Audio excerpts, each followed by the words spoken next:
There's another team in the West, though, I want to talk about, Kawhi Leonard. Now, we were talking on this show last week about Greg Popovich saying he'd be surprised, right, if Kawhi comes back this season. And the point we made is, hey, you know who he's talking to? He's not talking to any of you people out there. He's not talking to the media. He is talking to Kawhi Leonard, who is not with the team, saying, hey, buddy, time is short. You better get back here if you want to play. And guess what? Adrian Wojnarowski and Michael C. Wright reporting, Kawhi Leonard is now back from New York, where he was seeking second and third opinions on his quad injury, plans to resume working with the team, and is targeting a March return. So, Mike, what is the ceiling for them? This is, to me, is huge news. This is big news. I told myself I was done being amazed of what Coach Popovich and the Spurs could do.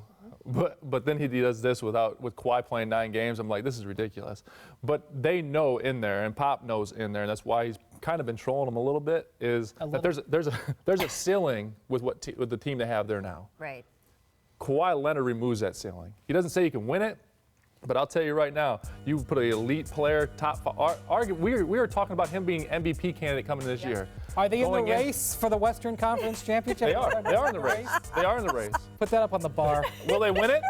Will they win it? This is amazing. Pop looks great with no beard. This is the most important story in the NBA that we're not paying attention to. I agree. The Kawhi. We've talked about it 2 of the last 4 days on the royal show. we, as NBA followers.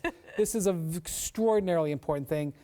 What happens with Kawhi and the Spurs the rest of the season determines the future, not only of the Spurs, but of the future of a lot of the NBA. Yep. Because with Kawhi having a contract issue coming up this summer, extend or not to extend, if they're not on good terms by the end of the year, forgetting what Kawhi actually looks like on the court, if they don't get back together by the end of the year, Kawhi will be on the trade block this summer. You spent your Hoop Collective podcast on Friday giving out Kawhi Leonard trade scenarios. Did you ever think we would get to that point? Never. When have you ever heard of a San Antonio Spur that's drafted there, been such a big part of that? It never happens. Right. What have Robinson, you heard of Duncan, Ginobili, Parker. When have you heard of a Spur leaving for 3 weeks because he doesn't want to train with the team? You're right. This is all very strange.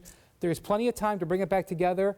Pop fired the salvo. Kawhi is now making the peace branch. Now let's see how it goes. If there's 2 people that can put it back together, it's Kawhi Leonard. Yes, it's Pop and Buford. They'll put this thing back together. I will be shocked if he leaves.